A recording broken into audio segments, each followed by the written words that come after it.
Okay, so we'll go ahead and begin with just an overview of what Nano at Stanford is. That's the organization that I work with.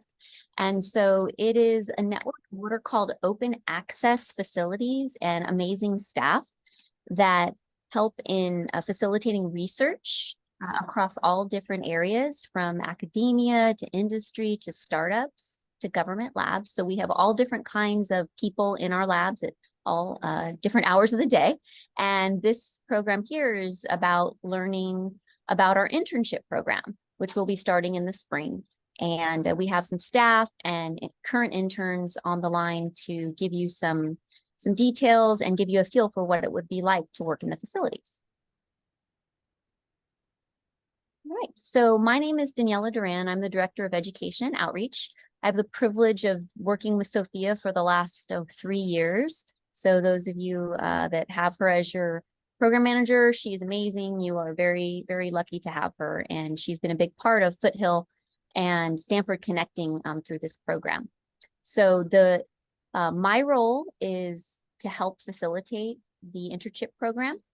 We have a staff member on the line who is the technical staff member that manages interns as well. I was a high school teacher for 25 years in Los Angeles, so I'm very familiar with your age group. I taught mostly juniors and seniors from chemistry, biology, earth science, you name it, I taught it, and Nano encompasses it all. And so I love learning about science and teaching about science because I think it's going to help make the world a better place. And just for fun, I like to watch sports with my husband, and I have a bratty little bulldog. So this is our agenda for today. I'm going to do a quick introduction, and then I'm going to hand it over to Alex, who is our technical staff, and our interns that are going to give you a virtual tour of the cleanroom facilities. And then we'll have a Q&A at the end. All right, so just a quick introduction to what is nano. What does that word mean? And nanotechnology, this is not an official definition, it's just one that I like. It's about making and learning and controlling useful materials at a really small scale. And when we say really small, we're talking about 1 to 100 nanometers. And at this scale, you can do all sorts of really amazing things that have to do with every area of science and engineering you could possibly think of. Just to start to introduce you to that size scale, we've all seen a meter stick, right, in your classrooms in school. And when we think about nanometers, they're very, very small. So how many of those nanometers can fit on that meter stick? And I know we're in a virtual format, but if anybody has any guesses, feel free to throw it out. I'll wait a quick sec. Anybody has any ideas? You can type it in the chat as well if you like. Or just unmute.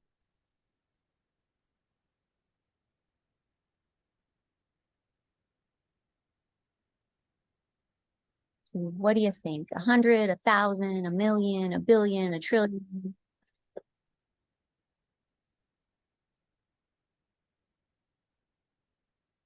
Okay, I see we've got some guesses in the chat. We've got 50,000, 1,000,000, 1,000,000,000. Ooh, 54 million, very specific. Okay, so the answer is 1 billion. So we can fit 1 billion nanometers on this meter stick that's basically this big. So they're pretty small, right? If you can fit 1 billion of them on a meter stick, we can't see them with our eyes. So why do we care about the nanoscale? And it has to do with special properties that come out of looking at things at that small of a scale. The typical example is thinking about gold, because we see gold with our eyes and we know it's gold because it's gold and it's really heavy. But at the nano, its size and its shape. And so you can get gold to be red, gold to be purple. You're basically impacting its optical properties. And we do this through a fabrication process. And this is something that actually has been done for thousands of years back with the artists in Europe and in other places that were using metals to make stained glass windows, to make beautiful colors. So this is not just about beauty, but also about function, because these optical properties can be very useful for sensing in other areas. So one of the things I personally love about nano is that it encompasses everything. So when we talk about nanotechnology, it touches on computer science, chemistry, biology, physics, engineering, material science. All those things have to work together to really solve problems that are present in the world of today. So nanotechnology is really a tool to help people come up with novel ideas of how to solve these problems. So what do we do in the fabrication facilities? Well, the classic is to talk about silicon, right? You all live in Silicon Valley. And so we take this element of silicon and actually turn it into the foundational electronics that we all rely on today. So this picture that you see here, this is of a wafer, is what we call them. And you can essentially pattern things on the wafer using all of these really amazing techniques. And this is what is eventually becomes part of the system in electronics like your phone. So the process that you would learn about in this internship is actually called fabrication of microchips. And right now, this diagram doesn't mean a whole lot to you, other than the fact that we take some things, we pull some things off, we put some things down, we make patterns with light and other ways, and then do it all again, over and over again, until you get this particular pattern or this particular device that you're looking to make. So this is the type of basic process that goes on in the clean room. So in order to do this, because we can't see it, which means we can't touch it with our hands, we need special tools. And I'm going to be handing it over to Alex shortly, who's going to be giving you a bird's eye view of these tools in our clean room through a virtual tour system. So Alex, I will hand it over to you. All right. Hope you all can hear me. It's a little bit noisy in the clean room.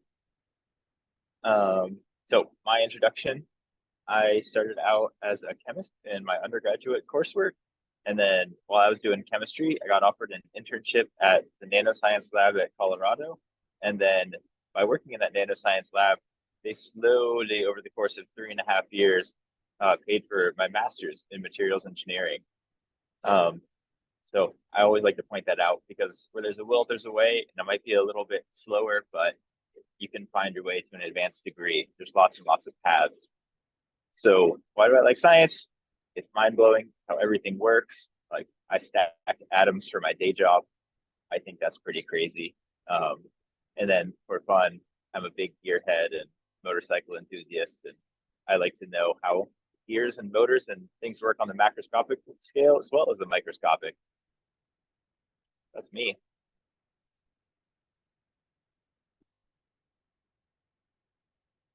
Okay. Should I wander around?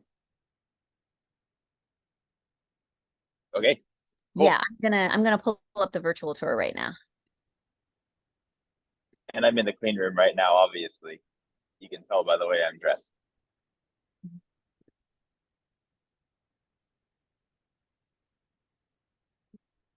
So we're gonna play the game of Follow Alex. I'm using this camera system that runs throughout our clean room. Okay, excellent. So right now we are at the entrance of the clean room. And so in this internship program, a fair bit of time is actually spent in here. So we need interns help both restocking all of the consumables that we use day to day. So things like face masks, you can see some booties walking down the hall there. There's lots of consumables that we use, but the restocking is just a small part of it. We also need interns to run all kinds of like daily monitors and tests and actually use the equipment behind me. So I'm going to walk over to some of my machines. Oh, you can see a nice wet bench here. This is where we do a lot of processing of our samples. The wet benches and the wet chemistry is key here. And you don't have to have a really strong background in chemistry or physics or material science to get started here. We love people from all backgrounds, and they often end up teaching us things as well. But now, Daniela can find me. I'm over by the PDs. Okay. Oh, I think you're close. There we go. Oh, yeah. Okay, excellent. Cool. So these tools over here are some of my pride and joy. So this is PG1 and PG2. The company that made them really likes tropical islands. That's not like a scientific acronym or anything. And these are the tools that we use to actually stack atoms. And so the way that this machine works very roughly is it always has two different chemicals. So one chemical will be added and it forms a 1 atom thick layer across the entire chamber, across your sample, across everything, but it doesn't really stick to itself. So then you need to add a second chemical to kind of reactivate that surface. And then once that surface is reactivated, you introduce the first chemical again. And in that way, you just do one layer after another. So our successes and our failures are defined by angstroms, which is the really, really small unit of length. An atomic bond can be a little bit over an angstrom. So that's what I like to do. Let me keep going. I have 15 minutes, right? Yep. Cool. I can just ramble endlessly. Okay. I'm going over to Furnace Land. Let's see if Daniela can find me here. Let's see. Okay. Yeah, so cool. Yep. Let's see. All right. So close. There we go. Okay. Daniela's undefeated. Okay. So let's see what we're looking at.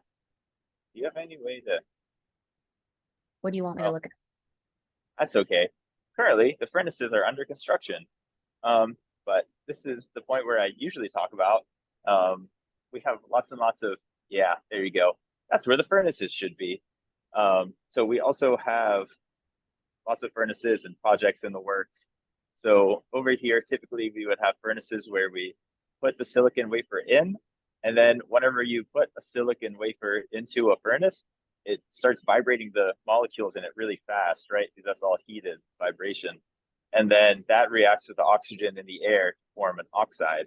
And the silicon oxide has distinct properties from the silicon that it just grew from.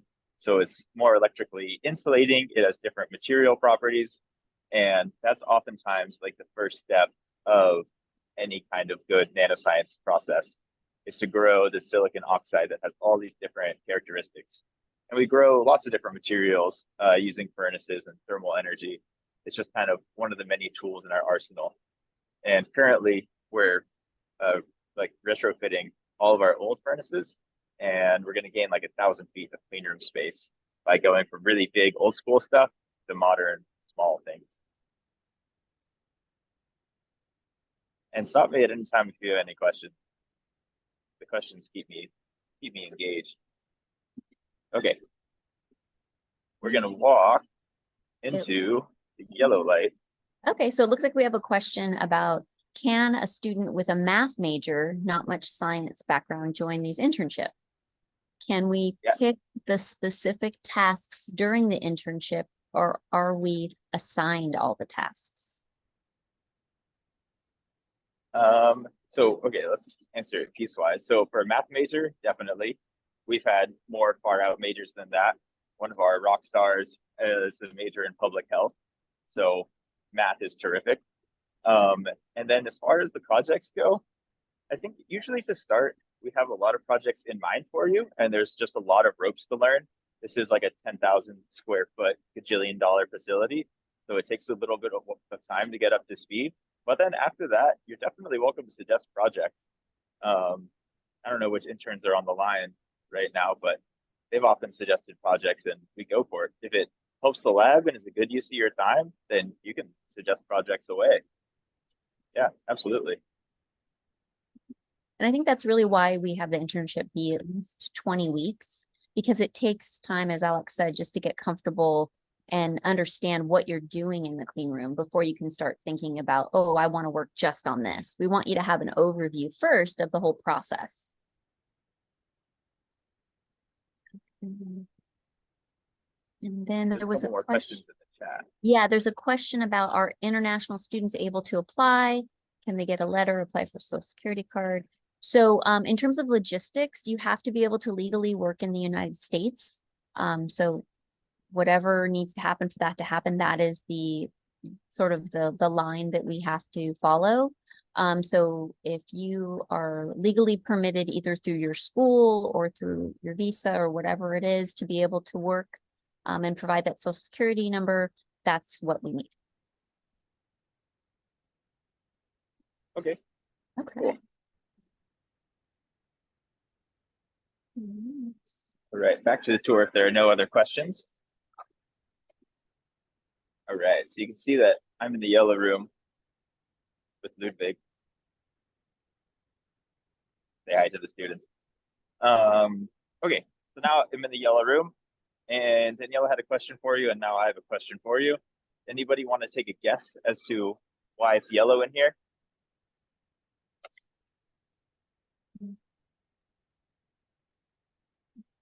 And I'm having trouble finding you, Alex.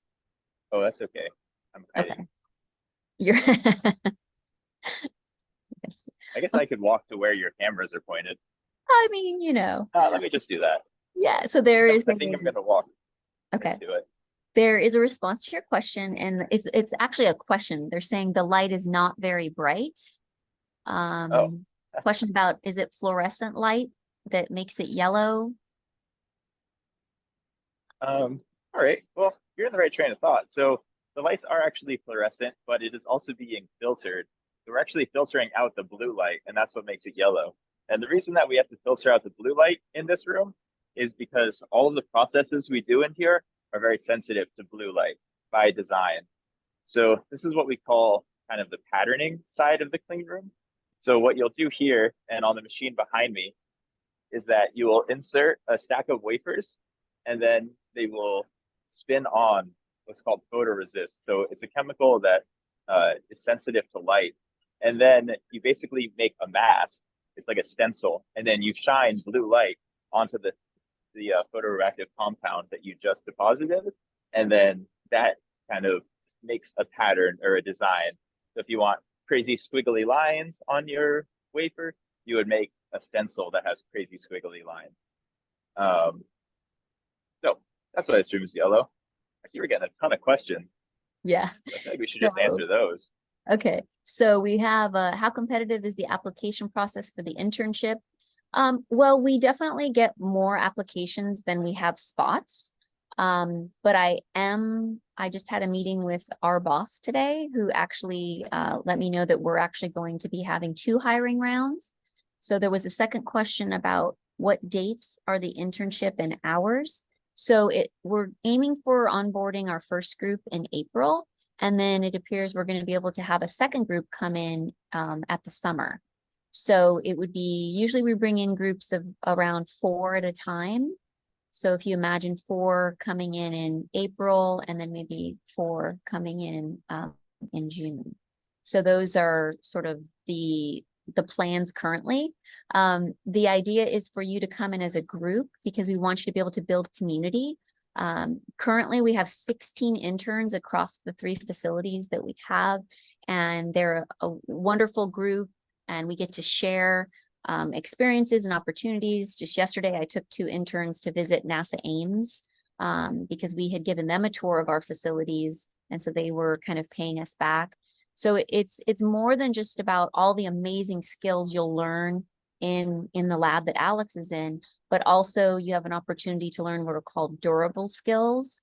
So skills that have to do with communication, maybe leading small projects eventually, getting a chance to interact with industry people. So there's a lot of different opportunities related to the community of internships, in addition to getting to meet amazing staff like Alex. The staff are honestly the best part of this internship. They are wonderful people that are here to support you and help you in your learning journey. They're very flexible. We know that you're college students, so we know that your schedule changes, every quarter, every semester. And so we try to be as flexible as we can in terms of your hours. As it says on the website, it's a minimum of 8 hours a week, maximum of 20. In general, on average, we see about 10, 11 hours a week from interns. Being able to come in the morning is helpful, but not absolutely required. We just have to make sure that we have coverage throughout the day, every day. So those are sort of you know, the logistics of it. And Danielle, oh, sorry, this is Sophia. We have a question in the room here. Do you mind taking another Yes, question? absolutely. You should be able to talk from where you are. Okay, can you hear me? Yes. All right, my question is, do we learn how to integrate the nanotech into computers, like on the computer science or computer engineering side? Okay. Great question. So I think it's important to understand that this internship is where you yourself are not necessarily doing research, but rather you're supporting research. So you're helping to monitor and maintain and learn about the tools that researchers here at Stanford or, you know, from Apple or other startup companies are working on. So you get an opportunity to hear about the research that they're working on. The projects that Alex was talking about are related to supporting that research. So you would not be building a circuit per se or creating a device at that point, but rather you're helping with the foundational infrastructure that's important for researchers to be able to make their ideas come to life. Alex, I don't know if you have anything to add on that. I'm sorry, I couldn't half hear the question. It's kind of loud in here. Oh, okay, sorry. She was just asking about like, in the internship, do they basically learn how to build the chips like as, and please rephrase if I'm not getting the question correctly, kind of like what's the cycle of their learning, and is it related to like a specific outcome, like building a, you know, a transistor or a computer chip or something like that? No, in that case, yeah, you nailed it. Okay. Yeah, you said everything right, Danielle. Does that answer your question? Yeah, for the most part, yes. Okay, and you all at Foothill are very fortunate to have Joaquin in the room. So Joaquin is one of our amazing interns that we're so glad to have, and gosh, Joaquin, I've lost track. How you've been with us for almost a year now. It's been quite a while. Did you hear him? He said almost a year. Yeah, almost a year. Okay. And Joaquin, I didn't know if you wanted to come up to where Sophia is and just kind of give a quick who you are, since you're the resident intern in the room. I think he said here. They should be able to see him. Too close. I think it's good. Oh. Oh. Yeah, so can you hear me? Yes. Yes. My name is Joaquin. I work at SNF where Alex is currently right now. I've been working there for 11 months now. Yeah, and there's like very good work that I do. Danielle, are you gonna show the slide with the? Yeah, I'm pulling it up right now. There you go. Yeah, so basically I grew up in the Philippines and moved to California last summer. And then I joined SLI Pre-STEM during my first year at Foothill last year, and that's how I knew about the Nano Stanford internships. So the work I do in the lab, I've learned like several skills like chemical vapor deposition, atomic layer deposition, which might not make a lot of sense right now, but I guarantee you can make a lot of connections to your major, regardless if it's like directly connected to your major or not. Because I'm a biochemistry / biology major, and at first I wasn't sure how to make that connection towards what I want to do in the future. But this internship had me thinking about, oh, maybe if I'm interested in medicine, there's also other ways with how I can approach that goal, such as like in the biomedical engineering side of things, which I've been like exposed to a lot in this internship. Yeah. Thank you, Joaquin. We appreciate it. And we had a few other interns that had slides, but then they were unable to make it because their schedule. This slide was from Al, who has been with us for about a year and a couple months. And he's from actually Chabot, so he's across the bay. So the internship is open to any community college student that can get here on their own. He also was able to do an REU, which is a research experience for undergrads this past summer at Harvard. And part of the reason why he was able to get that experience was because Alex wrote him an amazing letter of recommendation. And he was able to say that he had a year of experience working in a clean room, which is a pretty unique thing. So Al was really excited about that opportunity. And when he came back, he continued to work with us and continues to work with us today. We also have a slide about Hannah. So Hannah's from Diablo Valley College, and she is actually a data science statistics major. So to that question about math, and she has been working in the clean room for about the same amount of time that Al had. Because of Hannah's school schedule, she was not able to commit as many hours as Al was, and that's fine. Right, she was able to do her 8. She's staying with us, and this quarter her schedule has opened up, so she's asked us to be able to get more involved with projects. So one of the feedback items that have come from previous interns that is kind of, what is the best thing about the internship is the flexibility. And, we want to support you in your growth and learning in any ways that we can, and we value you. When you come and you work with us, you build these amazing skills that we want to try to keep you here for as long as we can. So there was a question in the chat about that, like, is there next steps? Like, what happens after you finish the 20 weeks?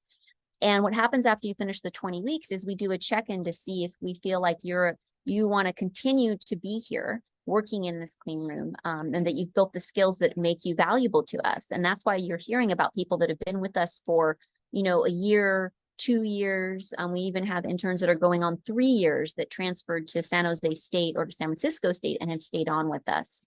One of those interns just got a summer internship with Intel in New Mexico. So there's a lot of opportunities that can come out from being here. It has nothing to do with Stanford, getting into Stanford. There was a question in the chat about, can this help me get into Stanford? No, we have nothing to do with admissions to Stanford. Okay, so let's be very clear about that. Now, does it give you, maybe opportunities and unique experiences to talk about for your college admissions? Yes. Okay, so that's maybe the way to think about it when you're thinking about transferring. There was also a question about if you can pick April or June. Yes, as we go through the application process, that would be something that I would definitely ask you. You do have to be 18. That is a legal requirement. You cannot step foot in the clean room unless if you're 18 years old. That was another question. At the end, I'm going to give you a QR code and a link, and Sophia has the information as well about how do you apply, because there was a couple of questions about how do you apply. It looks like there was also a question, is it just Monday through Friday? Yes, there's no coming in on the weekends. It's only Monday through Friday as far as the internship goes. And then, Sorry, we got another question in the room. Is that okay? oh, yes, please. Okay. Go ahead. Can you hear me well? From this? Yes. All right. I just want to ask, in terms of, you're talking about developing equipment to supply to the researchers themselves. In terms of that, how does it manufacture? Like, do we go through some manufacturing process, or do we, how do we aid them in terms of building and developing the equipment needed for their research? So just, I think I'm trying to rephrase the question. So I think the question you're asking is, how do you, was it build equipment or was it? How do we closer to them? Yeah, sorry. I thought maybe they work farther distance, but it can't. So. Okay, yeah, maybe if he comes a little close, it'll be easier to hear. Sure. Yeah. You said that we'll mostly be upkeeping the equipment in some sort of way, or using it to aid in research and all that. So how do we, as a role of an intern, how do we help out in terms of maintenance of the equipment and utilizing it to help the researchers? What is our role in that aspect? Alex, did you hear that question? Because I think that's the question. Yep. Okay. I got this one. As I understand it, the question was, as an intern, what is your role in maintaining and upkeeping and helping the researchers? Yeah. Okay. So in a nanoscience lab, all of the tools are incredibly complicated and they kind of tend to drift around. So what I mean by that is that like the tools might be different from week to week as things change on like the really small atomic layer level. So what interns are going to be helping me do is to like kind of take the vitals of all of the machines. So we run all kinds of different monitors and tests on the tools, and there's 150 machines in here.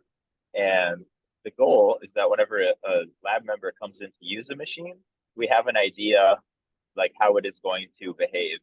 So something that grew 100 nanometers yesterday, if it's growing 90 nanometers today, we need to know. And so we'll need the intern's help running all of the tests to kind of see where all the tools are at any given day. So you get lots of hands-on experience with the tools as well as with the data they produce. And I hope that answers your question. Okay, so it's basically just doing a bit of analysis of whatever data results you have, and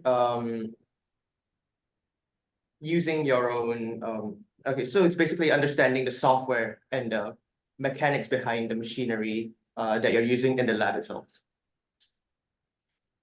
Yeah, I mean, and Joaquin can speak to it more. He's right there. He does it better than anyone.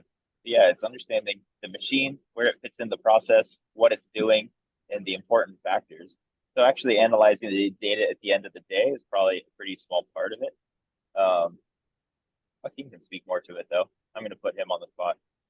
Go ahead, Joaquin.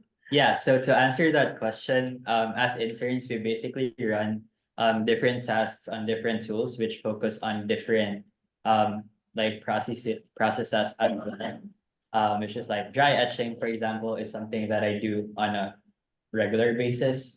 And the good thing with like working on one tool every time is like the longer you work at this internship, the more you're able to piece together everything and how they contribute to the whole process of nano fabrication. So yeah. Was there another question? Could you take another question, Danielle? You just tell us when we should stop asking questions. Yeah, no, you're fine. You're already in the Q&A section. Go for it. Okay. Go ahead. Can you hear me? Yeah, if you talk into that, that'll be a issue. Okay. So my question is this internship suitable for someone who would be interested in like making biomedical devices or like biochemistry, biomedical engineering at the nanoscale, like kind of like biomedicine, nanomedicine, sorry. Can I take this one? Yes, please. Absolutely. Literally this morning, I was building a microfluidics device to be implanted in people with glaucoma. So that's a pretty timely question.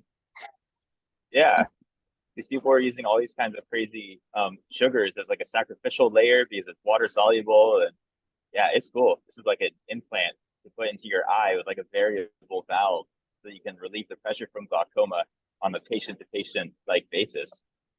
So yeah, we do all kinds of biomedical stuff. The manager of the lab, Mary, is like background in biochemistry.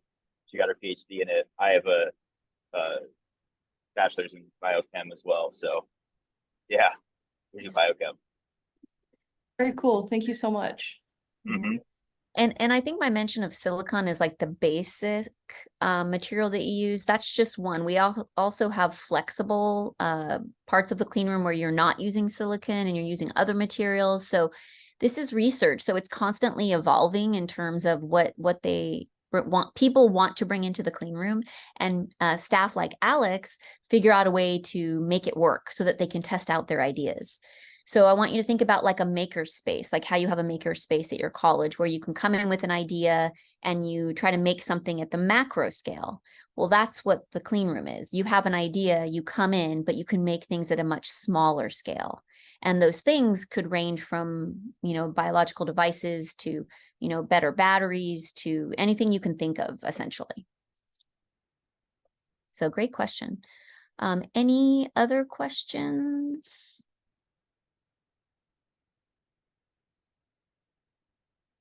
Yeah, So we I'm, got another one here, Foothill, sorry, Danielle. oh, sure. No, go ahead. I'm wondering how a computer science major could kind of, or like, what are some computer science aspects of this internship that they could learn? Okay, well, again, that is such a timely question because we actually just have partnered with someone in the School of Engineering who's actually on the line, Joe Little, who is actually really interested in finding CS-focused students to be a part of the world of research information technology. So this slide here gives you a little bit of background on that opportunity. So this is in addition to, so we have interns that we're interviewing for the nano positions that we've been talking about. And then we're partnering with Joe to have him plug into the applications looking for CS focused students. So we'll talk a little bit about that, but I also want to say that we have 3 interns that are computer science majors. So there's all this area and opportunity for overlap. But I'll just, Joe, did you want to give a little bit of information about what you're looking or who you're looking for, or would you like me just to go ahead and summarize it? I can jump in real quick. Basically, I don't know if you can see me, but Yeah. basically we're looking at trying to find people who have an interest in the CS side. I'm actually the IT manager for electrical engineering, and we have staff, and we support the research mission as SNF does, the nano does for students and faculty in that space. But we do it more on the back end for the tools when it comes to the EDA tools they use. And the underlying infrastructure, this goes to virtualization, networking, some software development. And so we're trying to encourage people who are interested in that side of the field, and so that supports the research IT side.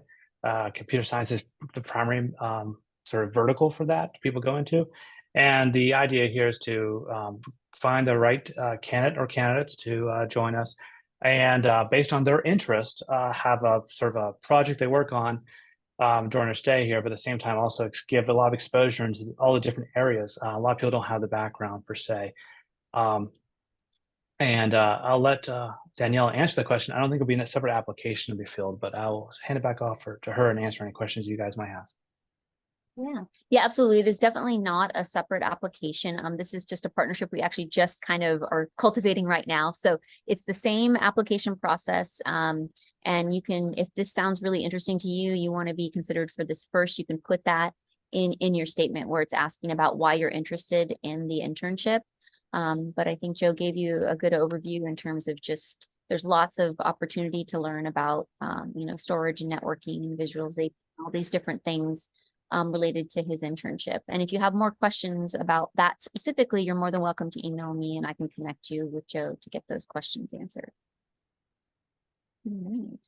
So we've been going through questions the whole time. So I just want to make sure, and Sophia and others have this information. This is also on our website. We have an Instagram that you can learn more about what our interns do on a day-to-day at that Instagram, as well as the page on our website, which I will put in the chat right now. I saw some other questions that were asking about things that are a little specific, like how can, what specifically you're looking for? How can I make my application stand out? And, those types of questions I can't specifically answer in terms of, preference for one person over another. I can tell you, though, that just we're looking for people that are curious, that are excited about learning, that work well with others, and can see potentially, the value for themselves in their pursuit of knowledge and your potential. Like we said, Alex mentioned we have an intern that was originally a public health major. And, we were like, public health, should we bring that person in? And she's a rock star, superstar. She's going on her 3rd year with us. So I think it's really just you thinking about how this internship could be valuable to you in terms of the overlap of what you've learned about the program today. And that's the kind of, excitement and willingness to learn that we're looking for.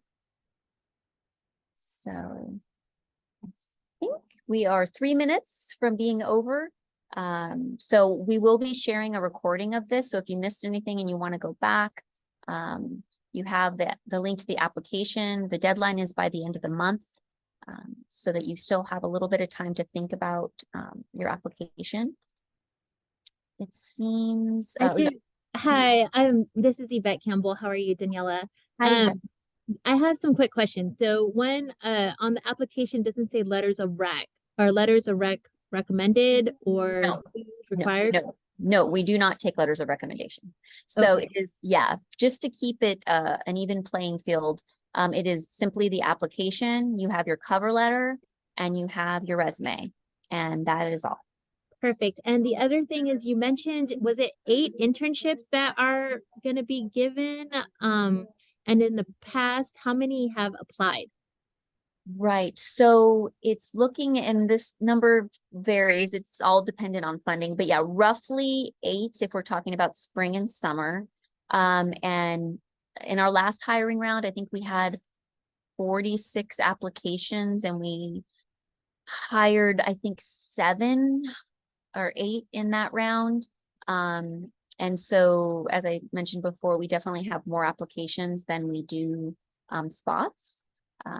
So it is a competitive process, but again, we're not looking to say, oh, if you're a chemistry major or a physics major, that means that you're a best fit. Not at all, right? There's multiple factors that play into this being the right place for you. So any other questions? I think somebody did ask, when will you find out whether or not you've been given this opportunity? Because a lot of our students are, of course, applying for multiple opportunities. Of course. So, yeah. Good question. So it doesn't close till the end of this month. And then we usually take a few weeks. You would get an email stating if you're going to move on to the first round. So we have an initial round where just applications are reviewed. And then you either get an email inviting you to a phone interview or an email thanking you for participating. And then after the phone interview, we have a Zoom interview with staff. And then after that is when you would find out. So our timeline is hopefully we get all that done so that we know by the end of February-ish.